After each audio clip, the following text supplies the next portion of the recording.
Well, hello, everybody. It's good to see all of you here joining us again on the Twins Talk It Up podcast. Along with my twin brother, Danny Brown, we are thrilled to be able to bring and introduce our next guest. We are excited to be able to have C Mack join our program. C Mack and I have gone back quite a few years. We're great friends. He is a successful business executive. He's worked within the consumer package goods industry as well as transportation services and the financial services industries. When I met C Mack and his family first, he was a vice president serving in the financial sector as a vice president of one of the largest banks in our country. So right now, C Mack is doing a lot of great things. His family has been growing, but he's currently serving as a consultant, as an executive. He's coaching other leaders, other thought leaders, and helping them to not only grow their presence online, but also to grow successful businesses. So I want to welcome C Mack to the show. Welcome, C Mack, and thank you for joining us. It is absolutely a treat to be here with you, Dave, and with Dan. Again, it's great to be on Twins Talk It Up. So honored to have you, bud. I'm really grateful for you and your family. And really, we could have taken this talk in so many different places, And before I go further, I'll let Dan share a few words, but we're really honored to be able to grab at least a little bit of time with you. And I know our listeners are going to benefit from the things we're going to talk about today. Exactly. I would have to say personally, my wife and I have greatly benefited from your mentorship and your advice over the many years that we've known each other. My wife and I had a business together. C Mack was instrumental in helping us to just really have the right mindset to go forward with our business. We sold our company. Jenny started a new business. I started a new business. And it all came down to just the way that you sat down with us and helped us to really think about business as a whole, about having the right mind process, the right thought process. We're going to talk a little bit later on about integrity, actually having integrity about how we set up our practice and our business as well. So I would have to say I'm thrilled that you're able to join us on the Twins Talk It Up podcast. Like I said, I can personally testify to your leadership. I want to get into that a little bit more today, and just want to say that your thought process, your strategy, just the way you facilitate and the way you look at management and mentoring and leadership is something that I think the world needs to learn a little bit more about. And I'm hoping that we can get just a glimpse of that today in the Twins Talk It Up. So I'm very happy to have you on board, C Mack. I'm very happy that the rest of the world get to hear and listen to some advice that you get to share today. And I know that Dave and I have greatly benefited, specifically me and my wife, from our corporate careers. Danny, it is absolutely a treat. I'm glad that we were able to make even some small contributions there. But again, really excited to be with both of you today. Thanks so much. Awesome. So glad to have you, C Mack. Well, probably about a couple months ago, Dan and I did an episode on traits of great leadership.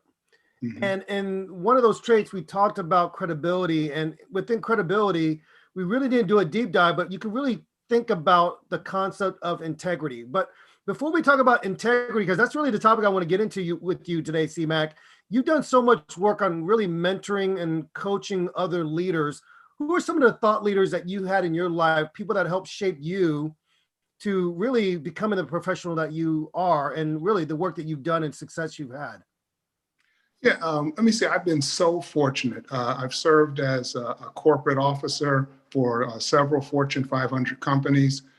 As you started out working with transportation services, with consumer packaged goods, and with financial services. And I've been so lucky. I've had great bosses. I've had great coworkers. I've had great coaches, executive coaches. And quite frankly, I've had some great people who worked for me that I think anyone who operates in the realm of integrity would say that you learn as much from those who report to you as you do from those that you report to. And so again, let me just start by saying that I've really been so fortunate to work for great companies, work with great people along the way. I've also been very, very fortunate to have the opportunity to work with some people that some of your listeners will be more familiar with. And they have helped me. I hope that I've helped them a little bit.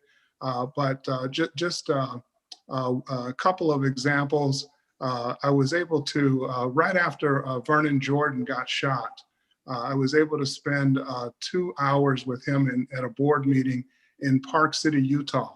And it was a tough time for him. I mean, the man had just been shot a couple of months before that.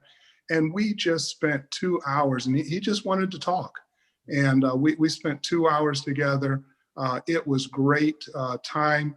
And what I appreciated most was we met probably a year or two later at an executive leadership conference dinner, and he actually stopped and picked right up with our conversation from, like I said, would have been several months ago.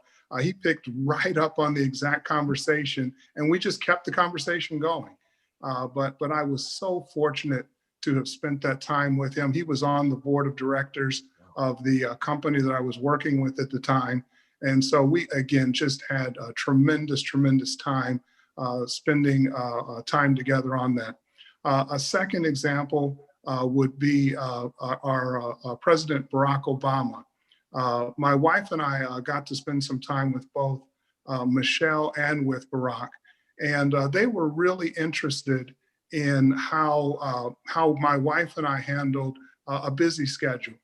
And so we sat down with him, and he was just about to run for U.S. Senate. Wow. And as we did, Michelle was really concerned that if he ran for U.S. Senate, would she and the girls still get time with him, or would he just be so busy that they wouldn't spend time with him in the future and wouldn't see him adequately? And they asked us, how do the two of you handle a busy schedule? And at the time, I was serving as president and CEO of a division of a $1 trillion asset financial services company. And when we talked about it, we talked about my wife, first of all, always having my schedule, which she just always had the schedule. And then second, any time that she felt I needed to spend more time with her or more time with one of our kids, that she would always have veto power over my calendar. And as a part of that, I would never make her feel guilty for whatever I had to cancel. And I shared with them that my wife, Tanisha, had only used that one time. And because I was on the board of the Steppenwolf Theater, I was having dinner that night with Gary Sinise, better known as Sergeant Dan. And as he and I were about to have dinner that night, my wife called and said, hey, our son is having a violin recital tonight, and I would really like for you to be there. And I said, absolutely, I'll be there. That's our deal. And so without telling her what I had to cancel, I simply rescheduled the dinner with Gary Sinise and went and spent time at my son's violin recital. And Michelle turned to Barack and said, can you do that? And he said, yes, I can do that. And she said, okay, you can run for U.S. Senate then. And as we all know, that then turned into running for president. And for my wife and I, we later served on his Senate Finance Committee. And in his second term of running for president, there was a fundraiser in New York, and we're here. And as we're here, you've got this long line of people who've given a lot more money than my wife and I ever could.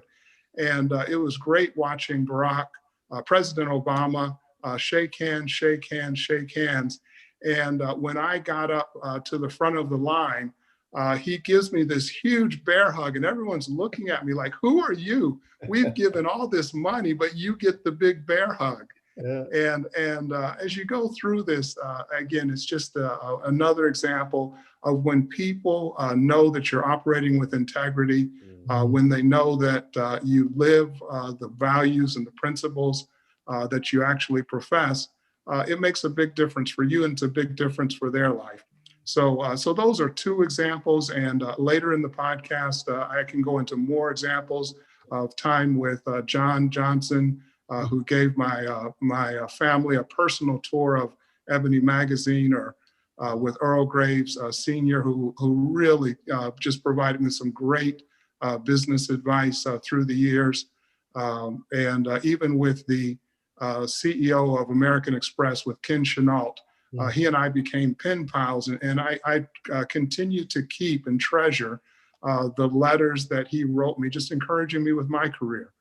And so, again, those are just a few of the examples, but I just come back to none of us becomes the men or women that we are in life without lots of input, without lots of help from others.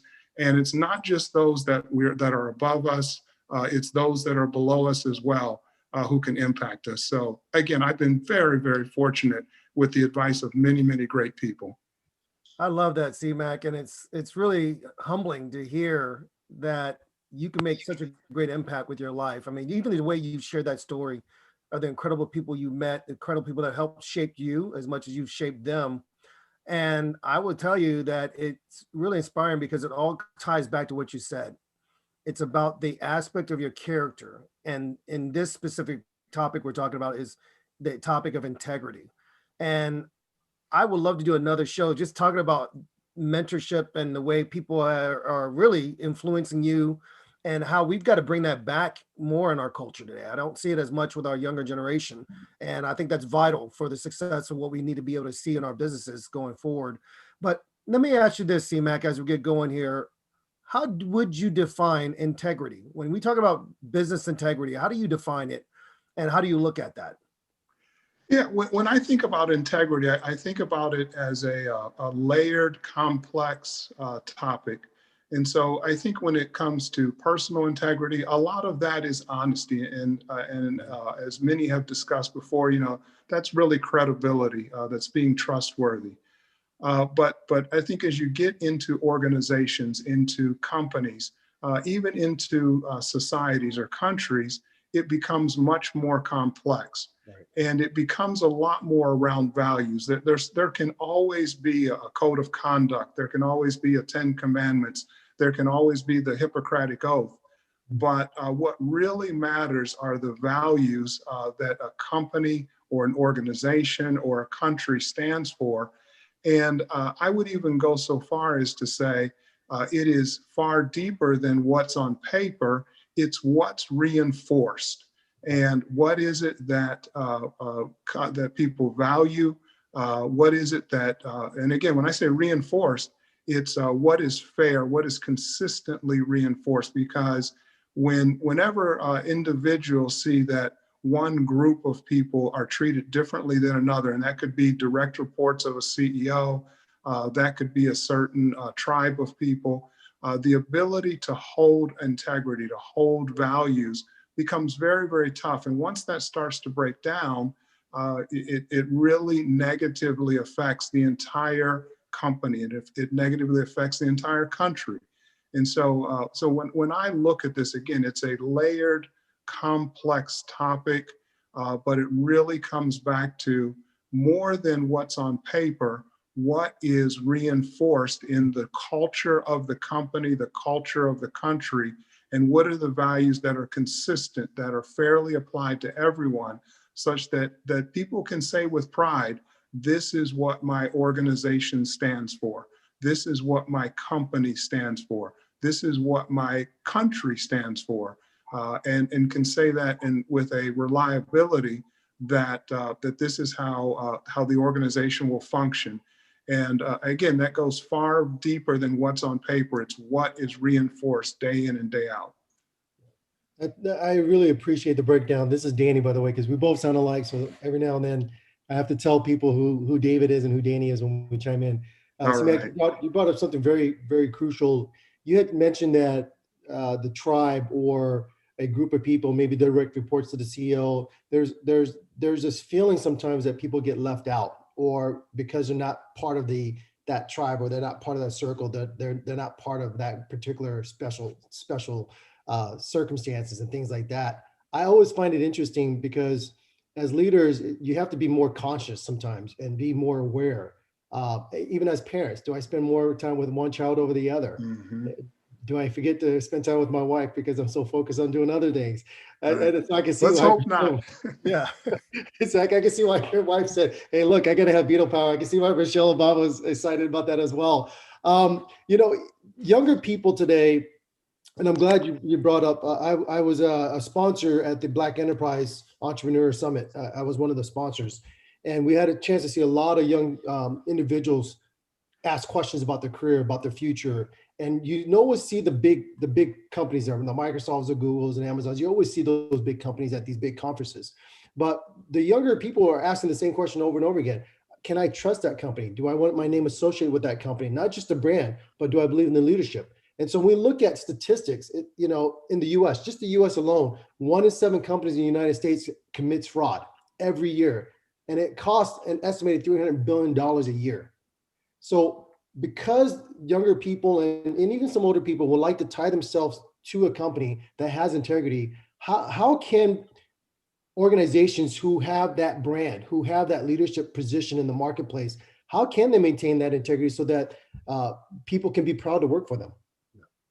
Yeah, again, I thought your one of your previous podcasts really went at that topic really well. The podcast you had with Tony Chapman, because there are those that from the top would say, "Here's what we stand for," but when you get further into the organization and working for a department or for a division of that company, the integrity and the character that's inside of that group, let's say a sales force may operate differently than the HR organization, but inside of a company it can vary, and so as you go through this, I really encourage people, if you're trying to determine if a company is trustworthy, to really spend time on operational risk. How do they operate? How do they pay people? How do they reward others? And also to spend time with reputational risk. And so do your research when it comes to reputational risk. And what the best indication of the future is what's happened in the recent past.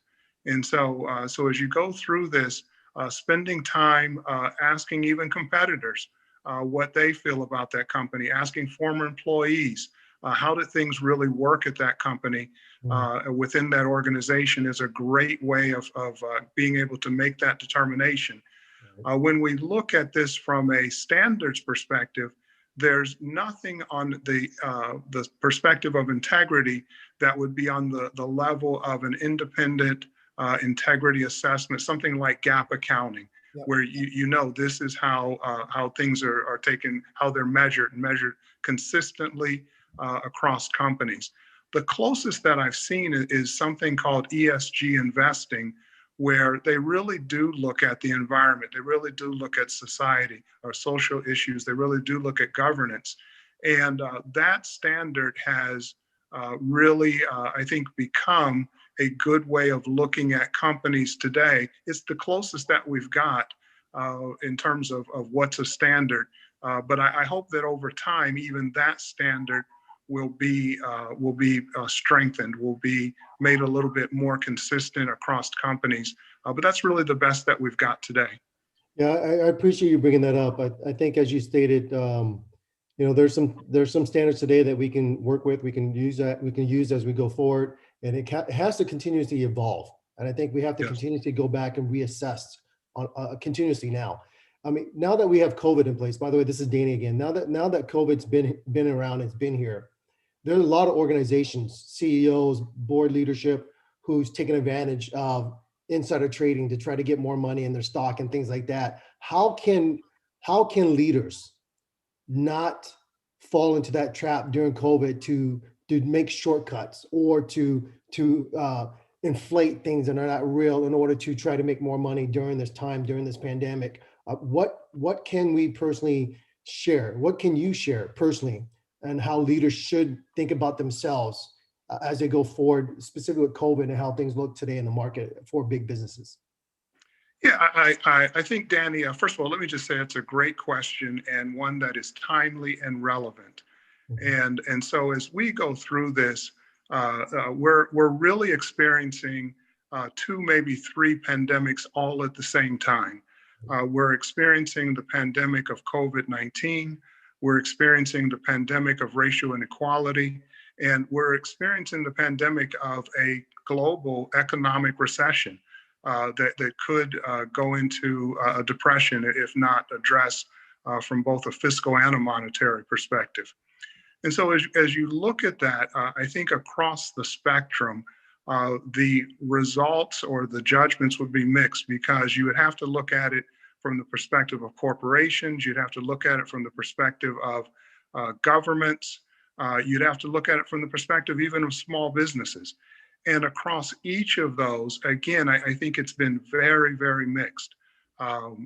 When you look at it from a corporate perspective, the fact that companies have done a very good job of saying, for as many employees as can will work remotely, I think that's been a huge positive. At the same time, you've got certain companies that are taking advantage of the government assistance programs. And I think yesterday, 7 people were arrested for taking those funds and buying Porsches or Lamborghinis with them. And so, as you go through that's just not good. And as you look at a government perspective, I think unfortunately we're in a situation where the Fed has done everything that it can from a monetary perspective and monetary policy to keep the economy going, to fight COVID as much as it can.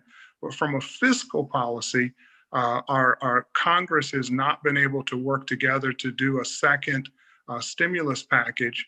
And the lack of that is not only going to force families into evictions, will force more families into food insecurity, force companies to go out of business.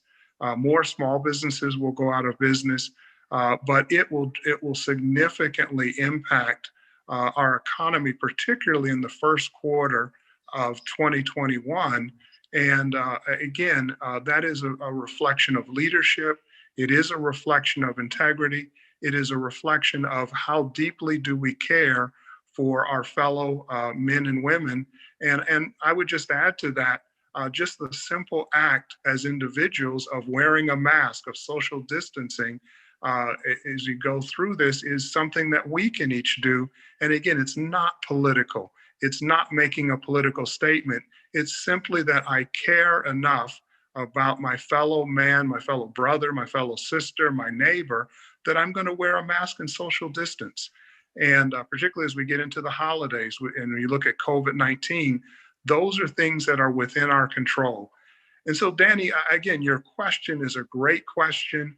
My response is the judgment of how we're doing across all the key measures is a mixed response.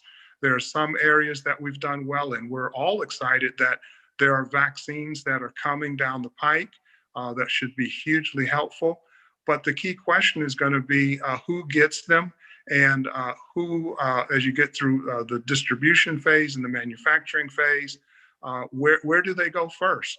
And so, do they get to communities that are in need, that have the most potential for people to have comorbidities of diabetes, of being overweight, of high blood pressure? Will those communities get that vaccine in time to save lives? And so, again, it's a mixed response.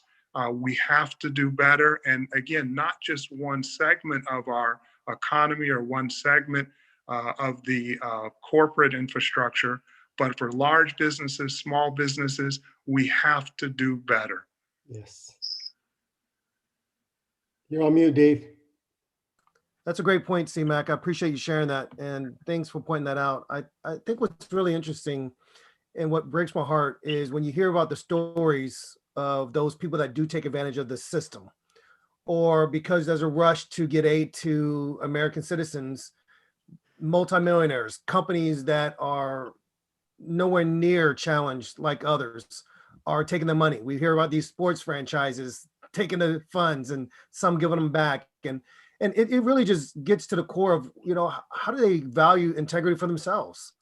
And when you're in that situation where you got to make that split decision in just the moment, you got to make a call that where you could perhaps compromise your integrity, or you can compromise your company's brand or reputation.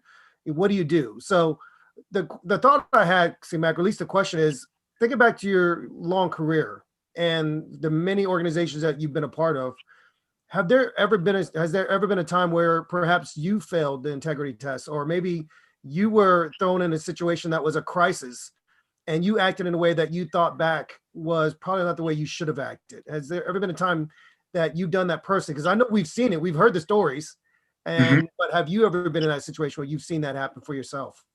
No, absolutely. And let me just say that anyone that is talking about integrity, who is not willing to also share their personal failures, I would have a struggle. I would struggle to trust what they would say on integrity, Yeah. because at the end of the day, all of us have made mistakes. All of us have done things that we look back on and we say, "Boy, I should not have done that." And the key difference is, did we learn lessons along the way? And with the mistakes that we make, again, the issue is not that we try to cover it up. The issue is not that we try to make it disappear. It's, do we face it straight on? Do we face it head on? Are we honest about it? Are we proactively talking about, here's the mistake that I've made, and importantly, what did I learn from it? And so I would offer one or two examples. Those that have known me across those companies would tell you he may have offered one or two. There are hundreds, and I would agree with them. There are hundreds of examples where I could have done better and should have done better. And so, but just to start, I had one situation where I personally was. Let me say that when you get into senior management, you are often sitting in on not just the personnel reviews of yourself, but you're sitting in on the personnel reviews of hundreds of people. And one of the things that I have always done, particularly with men and women of color, is I have often looped back with them to say, when your boss gave you your personnel review, what did you hear? And so I'll listen to what they've heard. And having sat in on the review myself, I know what their boss and their boss's boss would have said to the general team. And so, I have that information. And in one situation, I was listening to a young man a young man of color who was very talented. At least I thought he was talented. And when I heard his boss's review of his performance, it was pretty bad. And in fact, I think he was pretty close to being walked out of the company for poor performance. But when I listened to what he thought he heard in his personnel review, he thought he was a superstar, and that his career was going in great places. And so I sat down with him and I said, "Look, you really need to spend time going back to your boss and asking again, how does the company view your performance? And you really need to double check that again." And so he did that, but he went a little further than that. And he said, "C Mack told me I needed to go back to you. And I needed to ask you what you told me, and it may not have been the same as what you said in the review." So he actually took it further than I had actually even shared. And so his boss went back to corporate HR, and so I got called in. And as I got called in, it was like, "Well, C Mack, did you have lunch with this individual? Did you tell them they needed to go back?"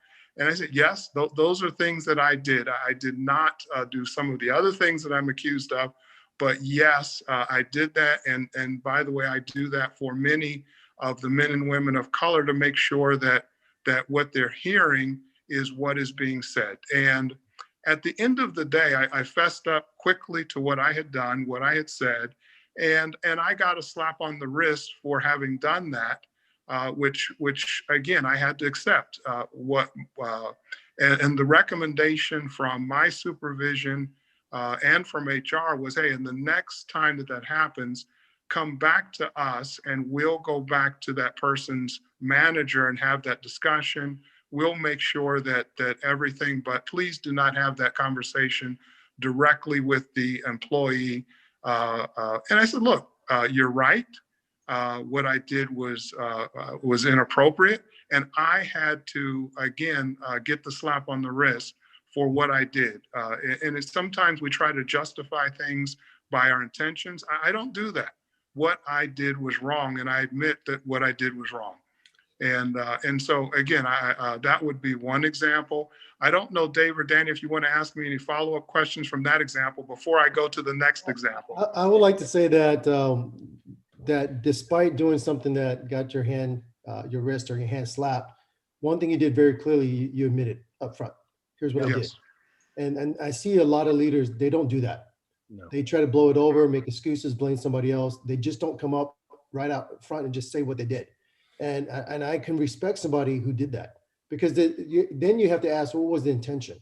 And your intention in your heart was not bad at all. Nothing about it was bad. It was just that you were able to admit right away what you did and just move on. No. I just kind of wish more leaders would follow that example. It's just not done enough. Mm. No, again, I think that's one of my rules for integrity is you always work to be honest. You always work to tell the truth. And it is amazing when you do that. When truth is on your side, again, people appreciate that. If they have to go back and get witnesses and do investigations, that tends to turn out with a different result. Yeah. My second example that I give you today is even more, I'll call it's even worse than the first example. Okay. And let me say that one of the things that I've always done throughout my career, and I've had, up to 10,000 people reporting into my organizations, is I've always had sales forces. And with those sales forces, I've always taken them on incentive trips for the top performers.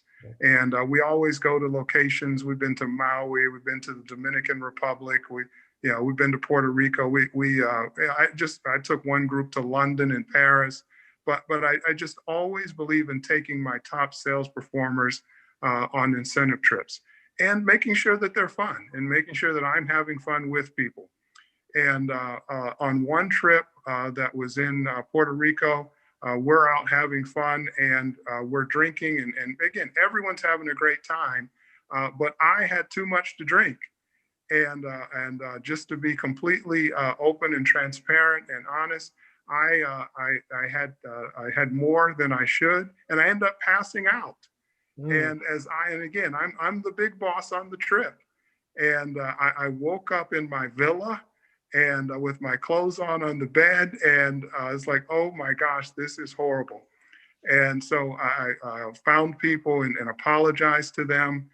Said that was inappropriate. When I got back to the headquarters of the company I was working for at the time, I immediately went to my boss and to HR, said, here's what's happened.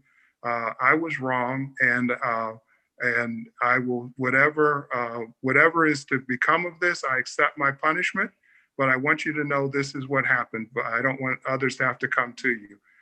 And my immediate manager came to me and said later, did you learn your lesson? I said, absolutely, I learned my lesson. This is so embarrassing. And he said, okay, as long as you've learned your lesson, we're good. And so as you go through this, again, that is really embarrassing. I can't tell you how embarrassing that was.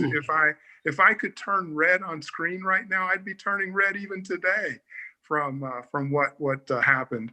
But again, the key thing is that I learned my lesson. I said, this is what happened. I proactively went to my management and to HR and said, here's what happened. And I think that's what men and women of integrity do. It's not just that we're never going to make a mistake. We do, but we quickly and proactively deal with it. By the way, Dave, this is Dave, by the way. Dan, I had to jump in if you don't mind. No, go for it. I love that you were willing to take responsibility, C Mack. And that's really, to me, a mark of great leadership, a mark of integrity. And I've got to really say, with what's been going on with our country, the United States of America, we've had the pandemic, we've been dealing with that. We've been dealing with the social challenges that we've been facing and still need to keep addressing it. But we've had a recent election. and we still have a runoff in one of our states in Georgia. And we hear that through all this time, there have been this sense of awakening for some people, some leaders. You've had people in the administration that have come out and been very forthright about things they've seen. We call those guys whistleblowers, right? And the whistleblowers don't just happen in government. We've seen it in the business world. We've seen it with people that are willing to put their career on the line and risk even their own reputation by calling out truth. And if we're really fostering an organization with integrity from the top down, we have to ask, have there been times that even leadership, besides owning it, they've called out other leaders? And so in your career, C Mack, has there been any instances where you've been a whistleblower of sorts and had to call out and expose leaders or other people within the organization, even if they were the top sales rep?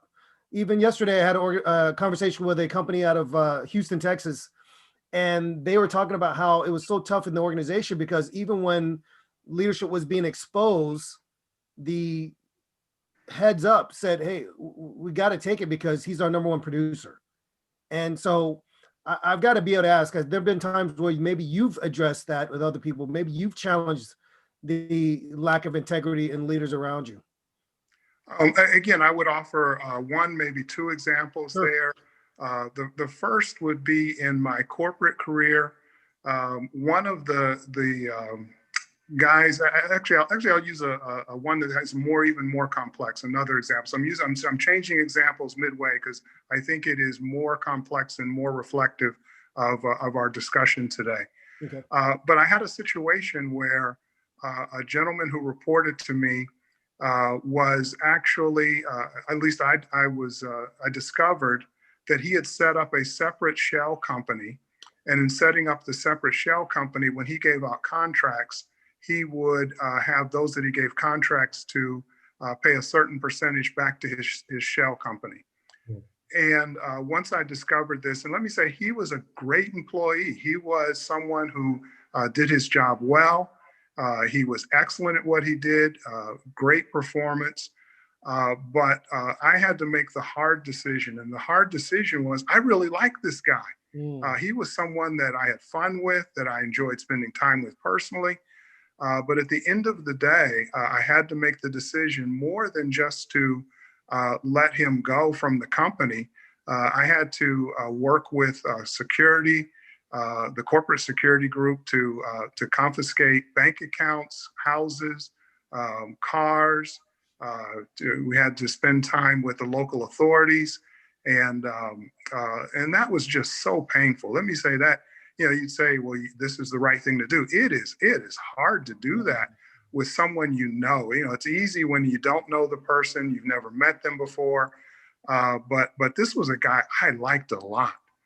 And that the complexity of that situation, again, it got even more complex because after I made the hard decision, and again, at the time, I'm a corporate officer of a Fortune 500 company. In the annual report, the CEO came to me and said, look, well, actually, it wasn't the CEO, it was the CEO's consigliere. And all CEOs have someone that speaks for them. And so the consigliere came to me and said, the CEO wants you to know that he just told the board of directors what happened.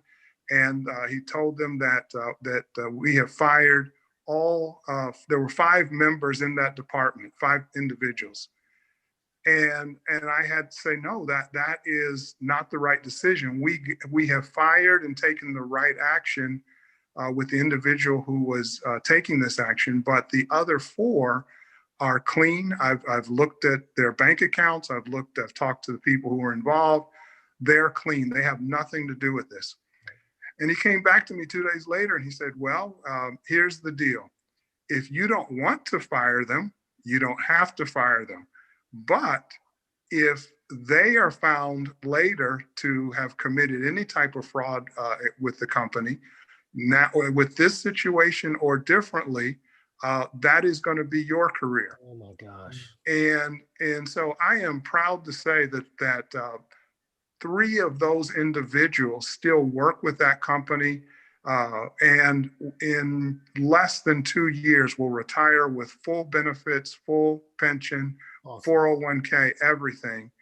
The thing that I'm most proud of is I've never told them the fact that I stood up for them. That the whole reason they're still retiring within 2 years is the fact that I wouldn't fire them. And I think that's what leaders of integrity do. We don't go back to people and say, "Hey, I just saved your job and Right. you owe me da da da da da." We simply do what is right, and we just do what is right. And I think that's the integrity. So that again, that situation had multiple layers of integrity to it, and multiple challenges of integrity to it. And that would be my first example. So let me stop there if you have any questions, and then I'll go on to a second example. This is Danny, by the way. I just want to throw in a thought process while you're talking about that, because Yes. Warren Buffett, he had said the same thing. And he had said, look, when I hire people to work for me, right, people that work directly with him, he looks for character. Yep. He said that he specifically looks for integrity. He looks for integrity, intelligence, and initiative. But he says that if he identifies that this individual lacks integrity, the other two qualities don't even matter. Yep. Well, just to hear what you stated earlier, that you, from a business perspective, you stated what needed to be done, how it needed to be done, that you stood up for the other four people within the organizations. This is something that you and Warren Buffett, I believe, were in the same alignment.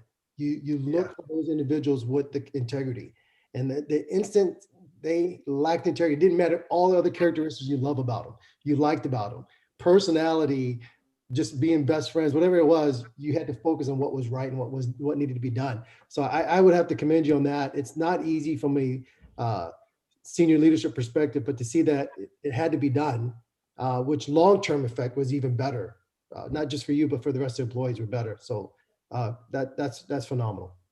No, Danny, and let me say, I have quoted Warren Buffett on the quote you just made of Warren Buffett many, many times. There's no one in business who doesn't pay attention to everything that Warren Buffett says, particularly his annual notes that he sends out. And that quote, though, is one that I've used many, many times. So thanks for bringing that up. So C Mack, and go into a little bit further about what it felt like for you to go, I don't want to put these four people on that chopping block. They had nothing to do with it, even at the point of risking your own career. And it's kind of the CEO's job of saying, like, I'm going to absolve myself from this. See, like, that's on you, And it was the easy out to say, let's just chop the whole department. And for you to go, no, it's not the entire department. They've got families, they got situations, but I've seen personally into these four people, and they have integrity. So you further went into really exemplifying what integrity is by saying, I'm going to stand up for what's right, even though my career might be on the line here.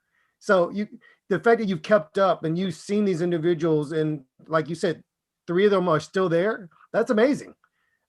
Any other takeaways from that situation? Because even though they don't know, there are people listening to this podcast that are probably in that same boat where they're worried that they might lose their job. And the guy I was telling me about yesterday, he tried to expose the situation, and his job was lost.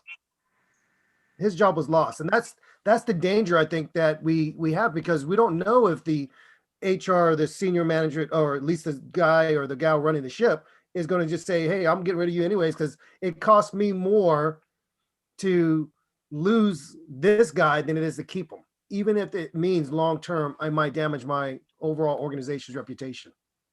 Yeah, Dave, I think we all go through situations, we all go through experiences, in my opinion, so that later in life we can help others. Nice. And I would say just last week, I was in a situation where a friend of mine contacted me and let me know that he had just been let go from a company, and he was let go because they thought he had done something.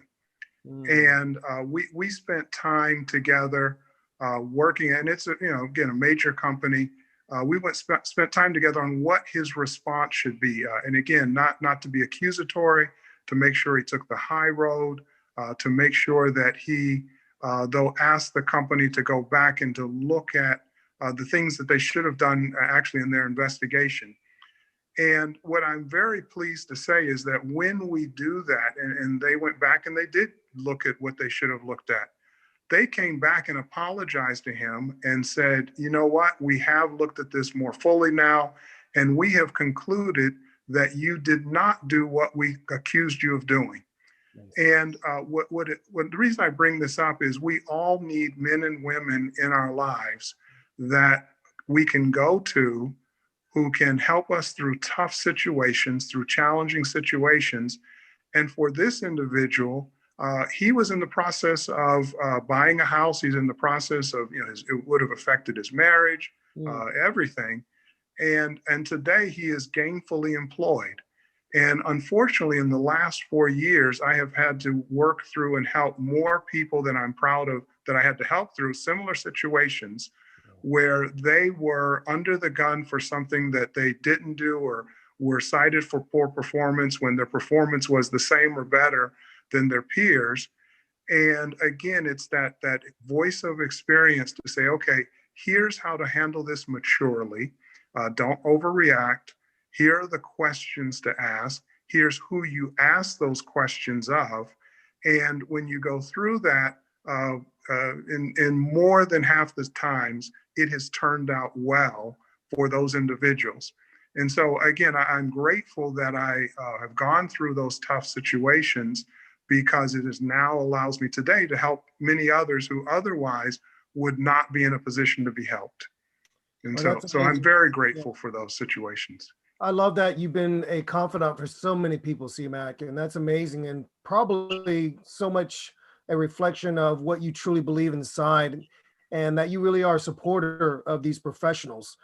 It's easy to get emotionally wrapped up in what you're going through. I got fired. This is not fair. This isn't right.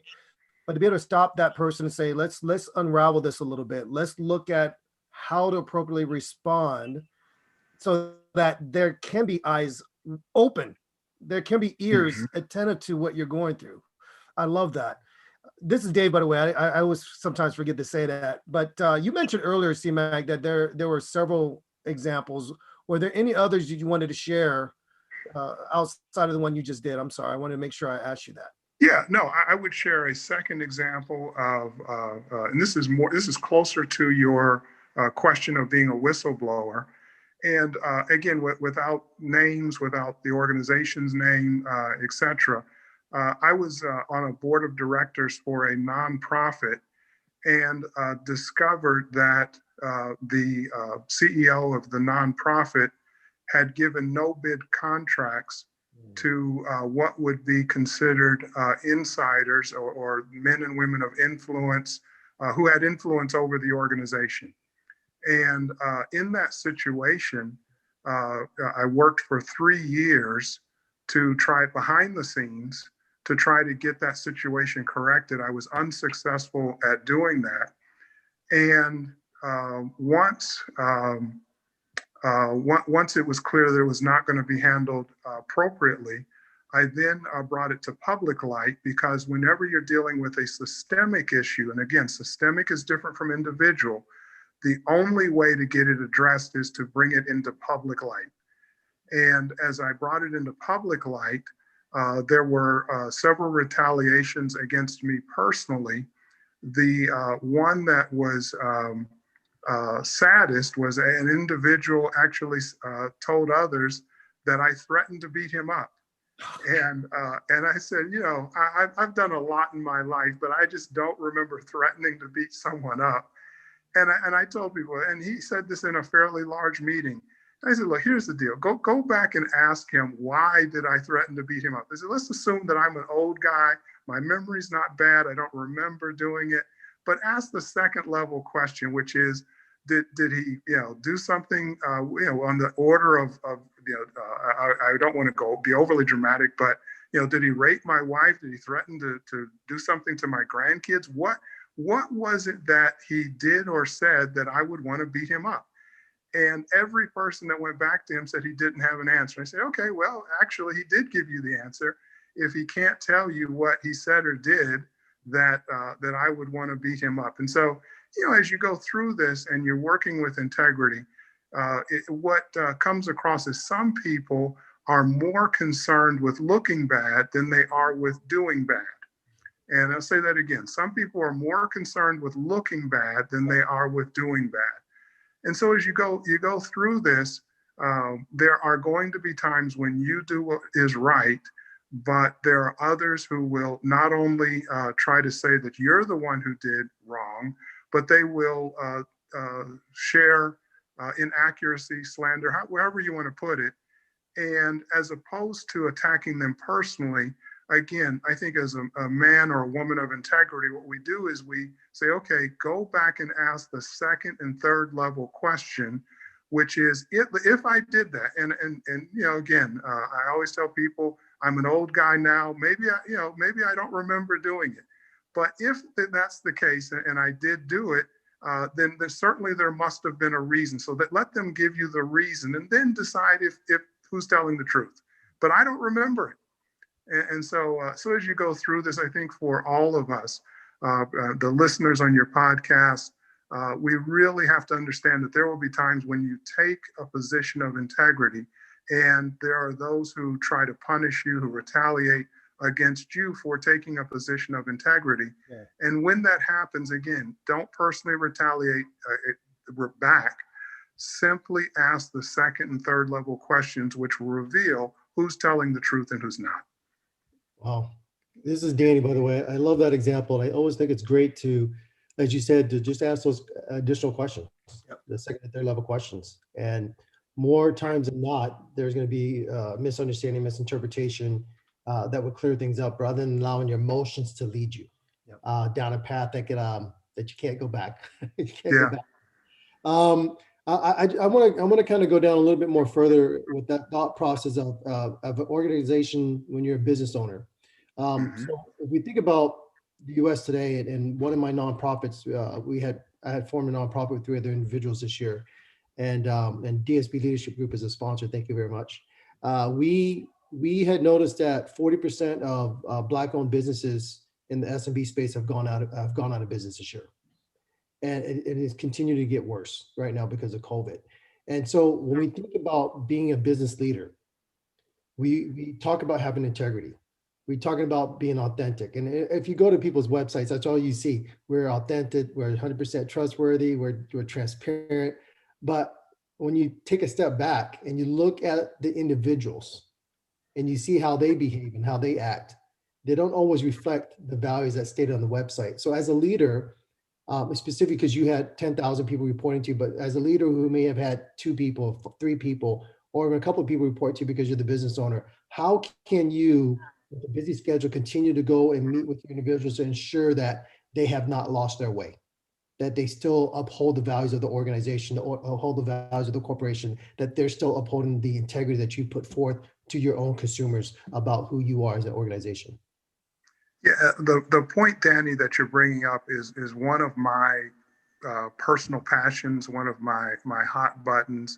But when we look at corporate, and I'll start there, when we look at corporate America today, there's been progress in naming directors, VPs, EVPs of diversity, equity, and inclusion. There's been progress with corporate responsibility. There's been progress with public responsibility. And so, even marketing it sometimes. But where there's not progress consistently is in 2 areas. The first is really having more men and women of color who have P&L responsibility, who are actually influencing, if not controlling, the earnings of the company is the only way to put it. And the second is in the ability to have a supplier base that is reflective of the customer base.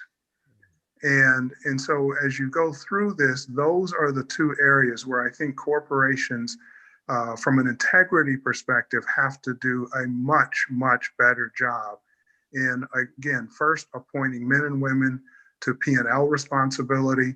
And when they have that P&L responsibility, that being on the operating committee or management committee or executive committee of the organization. And then second, in the supplier base, the ability to give contracts that again are consistent with the customer base of the company. Where it is very difficult, and so now let me go, Danny, right at the question that you asked, where it is very difficult to hold companies responsible is there is no consistent reporting publicly on either of those metrics.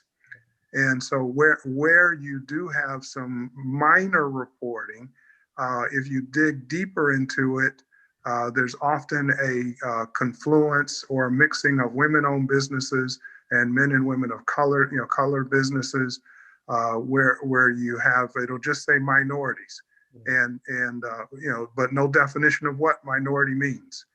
And so as you go through this, eventually, similar to what we talked earlier with the ESG comment, there needs to be an independent organization that consistently issues standards and consistently measures companies against both of those key measures.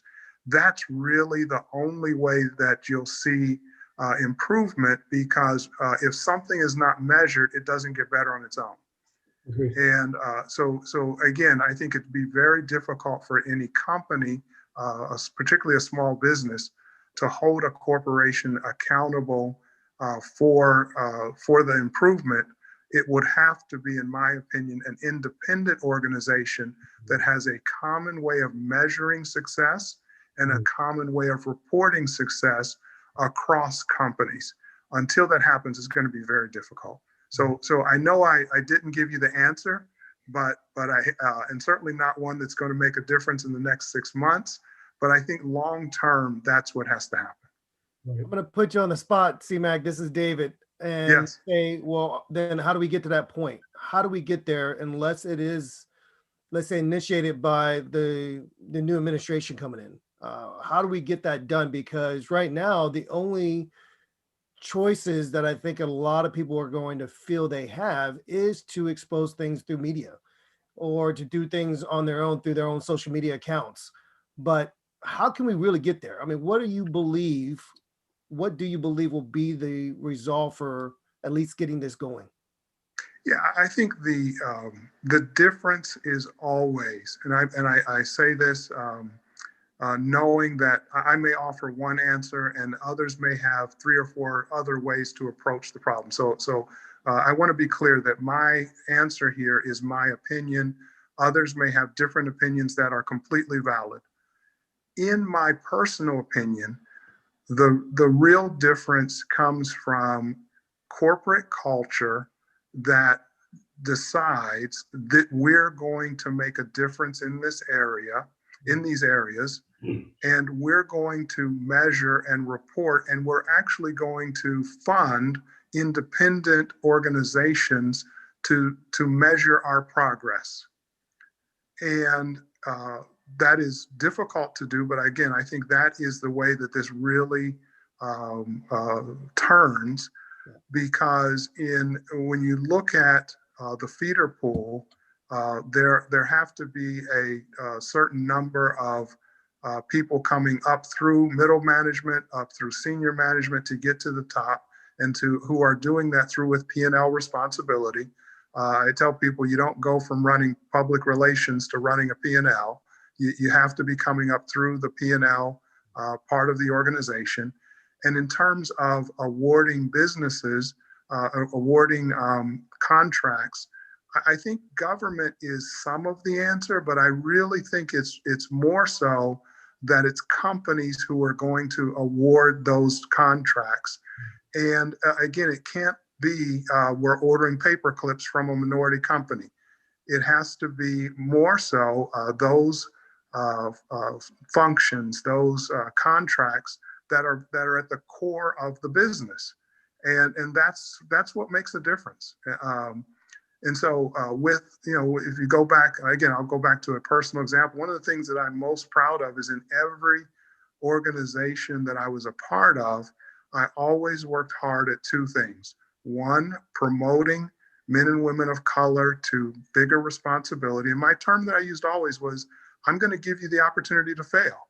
And what do you mean? You want them to fail? I don't want them to fail, but often people are not given the opportunity to fail. And second, always seeking out businesses, women-owned companies, minority-owned companies, be it, again, men and women of color who own those businesses, and saying, let's find a way to do business. I want to find a way to contract with you. And I'd say third is reaching down into organizations and finding people who I thought had potential and saying, you know what, how can I help you to start your own small business? You say, but you're on the corporate side, C Mack, what were you doing? You're having people leave your organization. Yes, because they're running their own small business was going to be far more impactful to their community, to their family, than their current path corporately. The quick story I would share was there was a young man who I literally grabbed one day and said, hey, I want to have breakfast with you. And as we did, and he seemed to be very bright, but he was probably 6, maybe 7 levels down in the organization. And so I asked him, I said, what is your dream? What do you want to do? And he said, look, I want to run the business. Here's the type of business I want to run. Da, da, da. I said, okay, great. Let's work together on a business plan. He's like, but you're an executive of this company. You're going to help me with a business plan? Yes, I'm going to do that. So we put together a business plan. He found me, I want to say, maybe a year or so ago on LinkedIn. And he found me and he said, C Mack, I want you to know that the morning that we had breakfast together, I didn't even own a suit. He said, I had to go to Goodwill to get a suit so that I could wear a suit to breakfast with you. And he said, but second, I want you to know that I now run a $10 million business because the things that we put in place, I did it. And I'm in charge. I am the president and CEO and owner of a $10 million business. And he said, it all goes back to the time you spent with me, helping me to put together my business plan. And I think that's what we have to do. We have to always turn back around and help those who are coming along. I love it. And that's fantastic, C Mack. And what an incredible story, and just great to see him being successful. And I want to thank you for sharing that, because we can't at this point minimize the impact we can have if we stick to what we really see in people, stick to our own guns of being men and women of great integrity. And I'll even say that back to what both of you had alluded to with Warren Buffett, if you want to be able to build organizations around integrity and organizations that will reflect to the consumers, their clients, and to really the country that they're an organization trustworthy enough, you got to hire from the very beginning the right people. Yep. It's hard to change a ship when it's going full speed and you've got an emergency because something's coming in front of you, whether it's an iceberg or what have you. It's easier when you hire the right people from the very beginning and you start grooming them, and then eventually they start leading the organization from that corporate culture standpoint. So, I want to just share that it's been uplifting, enlightening, encouraging. You've put so many things out there that Dan and I really are going to go back and think through. We've got to put this in future episodes because there's so much there that I believe that our listeners can gain and grow in, because our target audience really is full of executives and mid-management professionals. And so I want to thank you, C Mack, for joining us today. I want to thank you for your wisdom, your insight. Thank you for being involved in our lives here and helping us as we grow our brand, our influence, and really continue to stay in the battle for what we really want to see in our economy and our country and with our businesses. So on behalf of my twin brother, Danny Brown, I want to thank C Mack for joining us today. If you are listening and you want to be a supporter of this podcast, continue to listen, subscribe, give us a 5-star rating, but you can also become a Patreon supporter. Go to patreon.com/DSB Leadership Speaking, and you can continue to give us insight into what you want to see shaped with this podcast and even get a commercial spot with us. So thank you for joining us today. Thank you, C Mack, for being here. Great pleasure. And we continue to put together great programs because of leaders like you. Thank you again. Thank you. My pleasure. More good things to